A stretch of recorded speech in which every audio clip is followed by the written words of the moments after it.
Welcome to What Happens in Vegas. I'm your host, Neal Maligno. I appreciate you guys for joining me. As always, Raider Nation, we had a big W. We got to talk about it. Let's get to it.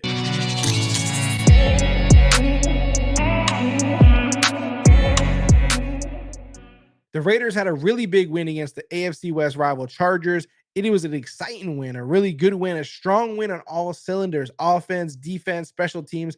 Everybody looks solid. You guys know we got to talk about this. We gotta get into this. We got to get into this Raider information, this news, these results, what's upcoming. It's a lot of exciting stuff. Now, listen, I know the Raiders have struggled. The Raiders have not done well so far this season, but they are on a 3-game winning streak. They're on a 3-game winning streak. I just said the Raiders are on a 3-game winning streak? This is crazy. Listen, the Raiders did not start the season off the best way. We all know that. We've talked about it ad nauseam at this point. You got the negative Raider news anywhere you want to find it. They're feeding it to you. But right now, the Raiders are doing good. They're on a 3-game winning streak. Shout out to all the content creators who fed off the Raiders' negativity. Fire Josh McDaniels. Trade Derek Carr. Cut this guy. This team is terrible. And right now, with the Raiders on a 3-game winning streak, those people have gone quiet. All of a sudden, they love the Raiders. They're so excited. Everything's amazing. Listen, when you come to What Happens in Vegas, we don't flip-flop. We stay consistent. We hold the people accountable who should be held accountable. We ask the questions that should be asked, but we also stay positive. We also look for the positive outlook, the silver line, and the positive things to build off of. That's what we do here, and I'm never going to stop doing that. So you'll always get consistent, Neal, when it comes to Raiders content. What Happens in Vegas, that's what we do. Let's go ahead and actually pull up the screen here to look at the AFC West stand-ins and some of the stuff going on in the Raider Nation. Let's cut that out. Let's go here, guys. As you see, AFC West stand-ins, Raiders are in 3rd place. It's not pretty. Playoffs are looking hard to get to, right? Like that's kind of out of the picture for us at this point in most people's eyes. Broncos 3-9, they're finished. Raiders 5-7, again on a 3-game winning streak. Chargers 6-6, so we're right behind them at this point. And then Chiefs 9-3, still way ahead in the division. This is something that has become commonplace for us right now. We're trying to get over this. We're trying to overtake these Chiefs, and it's just been very difficult right now. But we have a new coaching staff in place, a new team in place at some levels, and a lot of other guys who are returning faces. And so the season hasn't gone how we wanted to. It's 5-7, but maybe things are starting to pick up here, right? 3-game winning streak. We just beat the Chargers. We beat the Broncos twice this year. We got the Chiefs coming up later in the year again for the 2nd game of the year. So there's a chance to kind of redeem ourselves there. Overall, not the situation you want to be in. People will tell you statistically still playoff chances. I'm not going to sit here and tell you that the Raiders are going to make the playoffs. I wouldn't feed that false ego, that false bias that I want to say, because I still obviously wouldn't. You tell me there's a 10% chance, I'm saying there's a 10% chance. I'm excited about it, right? So I'm excited about the possibility of it still being there, and I'm excited about the fact that that's going to make our team fight, right? Like it's going to make our team continue to push, because they're going to want to do everything they can to put it in their hands, the playoff chase, right? Like if they get knocked out because of circumstances they can't control, like certain teams winning out, or a certain team not losing the game rest of season, whatever the case may be, that would eliminate the Raiders from the playoffs. The Raiders don't care about that per se. They just want to control their own destiny in terms of what they could do on their end. They want to believe, if they believe they can still make the playoffs, this team will just play harder just off of that simple fact. I believe that. I believe that Josh McDaniels will be able to keep them motivated off the simple fact of, hey, you guys overcame a lot last year and you could do that again this year.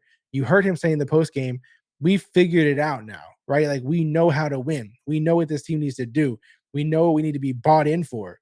And so that's an important message when you think about it, that Josh McDaniels is just kind of trying to sow there. Like, hey, we figured out how to win. We've done it 3 times in a row now.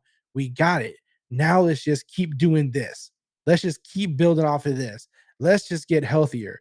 Like that's the important message that he was saying. And if you've seen the Josh Jacob quote, I believe it was last week before this game, he was saying like guys just need to buy in, right? Like no one's lost. And what he said was that Josh McDaniels hasn't lost control of the locker room. He said to lose control of the locker room, you have to lose control of the captains, right? The top players in the team. When those guys go bad, when things start going, when those guys, their words don't have any say, that's when you lose the locker room. So this team hasn't done that. Obviously, with 3 wins in a row, you wouldn't say a team lost the locker room, right? So this is the AFC West standings. It is what it is. It's not perfect. the Raiders are not where we want them to be and not how we planned for it to be. But again, you have to be encouraged by the 3 wins in a row. You have to be encouraged. It just is what it is. We got the Rams coming up this week on Thursday Night Football. If you win that, you have 4 wins in a row. You're 6-7.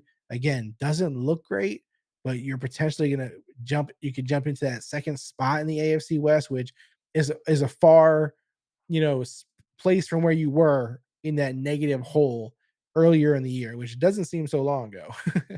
Let's jump over. It was a great win overall here in this game. The Raiders just again from top to bottom dominated the Chargers at every level. The Chargers did have their moments, uh, whether it was offensively or defensively, no doubt.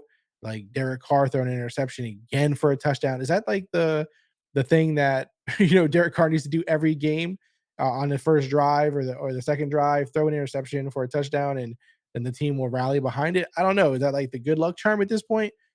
It's crazy, right? Like the game started off so bad sometimes, especially these last 2 weeks, and then such a turnaround.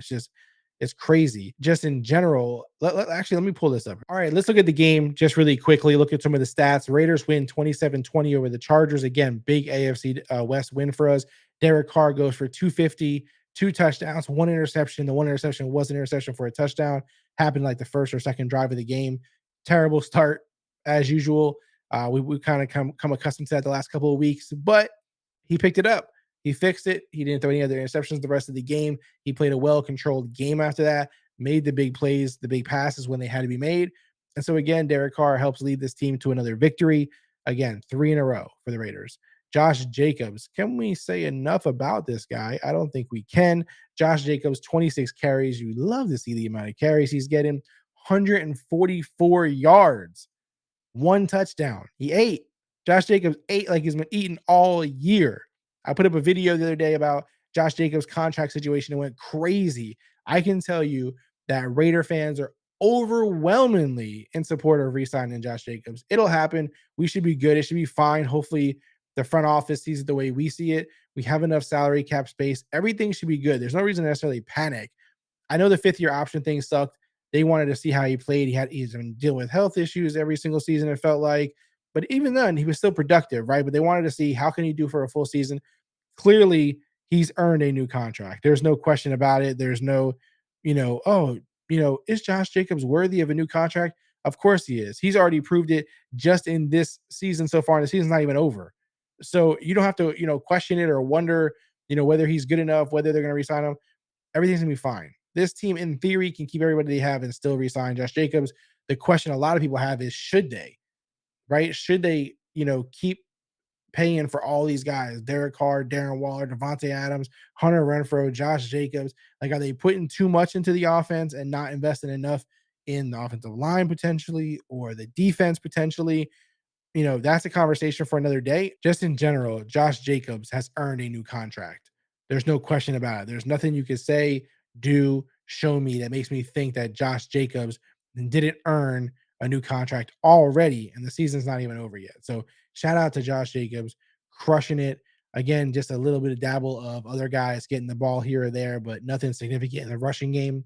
Moving over to receiving, where you also see Josh Jacobs, but only 6 yards this week, 2 receptions, nothing significant there. But Davante Adams, 8 receptions, 177 yards, and 2 touchdowns. It's funny because when you look at these stats, the numbers are crazy. Those are ridiculous numbers, right? But it still doesn't do it justice from what he did. Like if you watch the game, it was crazy. It was nuts. Davante Adams absolutely crushing it. If you go to like the stats on NFL.com or any of those places, the Raiders, a lot of their players are like in the top 10 of stuff or the top 5 or the top, like even at kicker or on defense or sacks. When I say defense, I mean like sacks, the running game, the wide receivers, Josh Jacobs, Davante Adams, Derek Carr. These guys are all up towards the top in all these categories for like passing yards, touchdowns, rushing yards, receiving touchdowns, like all these things. A lot of the Raider players are towards the top. Matt Collins had a decent game, 5 receptions, 35 yards. He makes catches when they're needed. Foster Moreau, same thing. 1 catch, 32 yards. It was a big play. Amir Abdullah didn't do anything this week. Defense, happy to have this guy back. Nate Hobbs, again, there's certain players on offense or certain players on defense or certain players on a team who set a tone, right? They set a vibe. They set the energy level, the anger, the smash mouth football, the want to win, the will to win. They set that bar for the team. I talked about Denzel Perriman being one of those guys, Max Crosby being one of those guys. The other guy on defense who does that is Nate Hobbs. I mean, Harmon does it too, but Nate Hobbs, it's so nice to have him back. Yeah, he's out there making all these tackles. You don't see corners, crushing it in the tackle game. Nate Hobbs crushes it in the tackle game. Chandler Jones, a positive story of this day, a guy who has just decided that he wasn't going to get a lot of sacks all year long, even though the effort's there, all that kind of stuff. And we've been really hard on Chandler Jones, and rightfully so. But the effort's always there, the hard work's always there. And then in this game, he's like, "Hey, you know what? All those sacks that I wasn't getting all year, I'm just going to go ahead and get them all here in one game." So he got 3 sacks in this game. It was good to see. You could tell that he was generally happy, and the team was genuinely happy for him. Like they were, all, it was a very genuine team that cares for each other. Isaiah also had a sack, a blitz that he ran. Harmon had a great game. Again, doing things that matter when you need them most. Harmon is clearly a leader on this defense. I know he's one of the best, one of the older vets on the team, but he's also clearly, again, a tone setter, a motivational factor for these guys, and a guy who keeps the players in line. Jayon Brown had a good game. Trayvon did decent. Sam Webb was out there a little bit. Meek Robinson had a great game. Again, another guy who I love the attitude. I love the fierceness. He's out there jawing with guys all game. He's talking to the opponents after the game. He's so positive and motivated. He did give up the one touchdown to Keenan Allen, which obviously sucked because Keenan Allen was talking so much trash before this game, but it was good. Amik was up for the challenge. This whole team was up for the challenge. You have to wonder how much the Keenan Allen quote motivated this team. It seemed to bother them. They definitely all mentioned it in some way or the other. And so this team, you hear those kind of narratives, right? Like giving a team, bulletin board material, locker room material, does it really matter? It seemed to matter to me. If you ask me, this defense was the most on fire I've seen it be. You could say, "Hey, Neal, they're just getting a better swing of things. Hey, Neal, it's just further in the season." I think that Keenan Allen's comments, carried weight. I gotta be honest. I really do. All right, that's it for the score here. The Chargers and who did what. Let's move over to some quotes here. Vic Tafer, the Athletic. He said, "Confidence is a beautiful thing, and the Raiders have it now. 3 sacks for Chandler Jones, 2 touchdowns for Adams, 144 yards for Jacobs, and a 27-20 win over the Chargers. They're 3-0 since Carr broke down, and Mark Davis gave McDaniels a vote of confidence." Again, this is where the whole narrative thing comes into play, right? Like people love data, statistics, and film, and this and that, and all those things are awesome. I respect and love those things as well, but the confidence is real. It is a real thing. You cannot put it on a stat sheet. You can't put it on paper. I can't show you confidence on film necessarily. It's really happening. It's a real thing. Carr broke down. He cried. People made fun of him. People said, "Should the quarterback cry? Should a grown man cry?" This and that. It worked. Mark Davis supported McDaniels when the world was saying fire him. It worked. It's all real. The confidence thing is a real thing. Energy is real. Whether you can quantify it, whether you can see it, whether you can put it on paper, whether you can put it on a video and show it to the group, it is real. The confidence energy of this team is real right now. And it's a really good thing. And I'm glad that Vic Tafer pointed that out. Also, to Sean Reed, also of The Athletic, we've given Davante Adams, Josh Jacobs, Derek Carr, and Josh McDaniels a lot of credit for the Raiders offense starting to come into form, but the offensive line deserves a lot of love too. They didn't give up a single tackle for a loss or sack today. They've been a big surprise. Another group who's starting to get it. It's starting to happen. They were not sure of themselves. They weren't sure of the mixture to use. The guys were not sure if they were good enough. They were hearing all this talk about, is this offensive line ready? Is it good enough? They were trading away first round draft picks off the line. It was crazy. And here they are. They didn't give up a single tackle for a loss or a sack. That is something to be proud of. That is real. That's a stat for you. I could put that on paper for you. I could put that on film for you. That's a beautiful thing. A great thing pointed out by Deshaun Reed.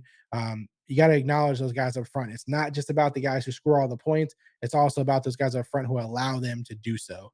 Josh DeBow, the AP. Josh Jacobs has 1,303 yards rushing, 10 touchdown runs, and is averaging 5.38 yards per carry. Only others to hit those numbers through 12 games: Walter Payton in 1977, O.J. Simpson in 1973, Jim Brown, Jim Brown, Jim Brown, 1965, 63, and 58. What kind of company is this, Josh Jacobs? What kind of company is this? That's the kind of company who gets himself a new contract in the offseason. Really excited for him. Some people loved the draft pick of Josh Jacobs when it happened. I was one of them. Some people weren't crazy about it. A lot of people say, you don't draft running backs that early. It's not a good value. You can get running backs later. Running backs are a dime a dozen. I don't believe running backs like Josh Jacobs are a dime a dozen. I don't believe running backs like Josh Jacobs are system running backs. I don't believe you can plug and play running backs and get Josh Jacobs. I don't care how much you like coaching. I don't care how much you like numbers. I don't care how much you like the stats and this and that. Josh Jacobs, especially, is a special running back. He's going to get himself a new contract with the Raiders, hopefully. And these kind of statistics, these kind of numbers prove that Josh Jacobs is more than your plug and play system running back. Shout out to Josh Jacobs, man. Darren Waller, this is a guy who, I got to be honest, I got to mention this on TikTok in places where I post about Josh Jacobs getting a new contract. How's the money going to work? Where's it coming from? These kind of things. A lot of people were getting hard on Darren Waller about cutting him, trading him, giving him less money, restructuring. I mean, restructuring is not a bad thing necessarily. Players do it all the time. Good players do it all the time. Tom Brady's famous for doing it. Here's a question you got from CBS Sports. How's the hamstring feeling these days? You getting ready to rev up to some activity? Waller said, yeah, the hamstring is really feeling good or feeling really good.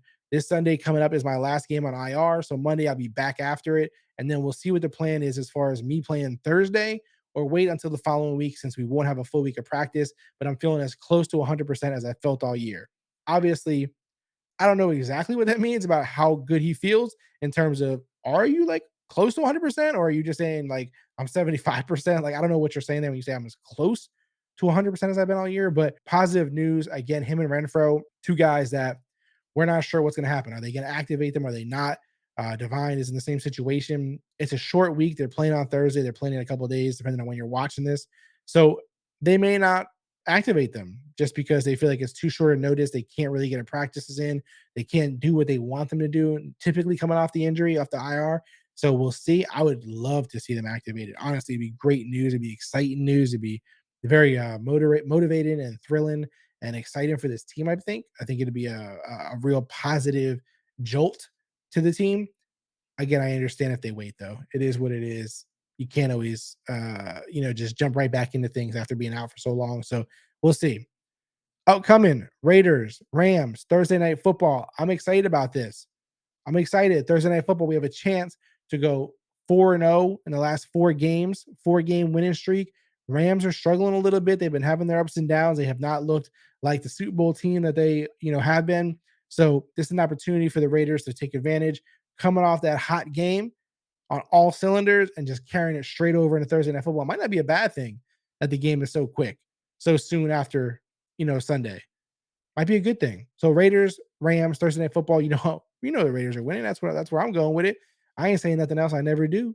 I'm always positive in that regard. I'm always going to call my team before the game starts. So Raiders are winning this game, but we'll see how it plays out. As always, you can chop it up with me in the comments here on YouTube. If you're watching on YouTube, this is my favorite place to communicate with you guys. Always YouTube comments. I love mixing it up with Raider fans here, but if you'd rather do it on social, maybe you're listening to the audio version of the podcast on like Apple Podcasts or Spotify. If so, the easiest place for you to chop it up is still, you can create a YouTube account and just come here and just comment, or we could do it on social media if that's what you prefer, on Twitter at Clock Dodgers, or if you're on IG or TikTok, it's What Happens in Vegas Pod. On TikTok, it's the most a lot of comments on there. Again, that's where there's crazy Raider fans on TikTok. Twitter is fun during the games for sure. And then IG is also just another place if you want to connect with me there, if that's your social media platform of choice. If you are watching on YouTube, can you guys please make sure you hit like, comment, subscribe, do all those things. If you just watch and then you go away, I never hear from you, I never see you, you don't come back next week, whatever the case is, it sucks. I like to connect with you guys. It's also good for the algorithm to help us reach other Raider fans. The whole point of building What Happens in Vegas is to build the Raider Nation community. And so to do that, you got to subscribe, you got to like, you got to comment, these kind of things so we stick around and we help this thing grow. I really appreciate all the support has been overwhelming up until this point, but obviously I expected that because Raider Nation, we go hard. We go hard. We bleed silver and black. We connect on that level. There is nothing else to say about that. That is it for What Happens in Vegas today. I will catch you guys next week. I'm out.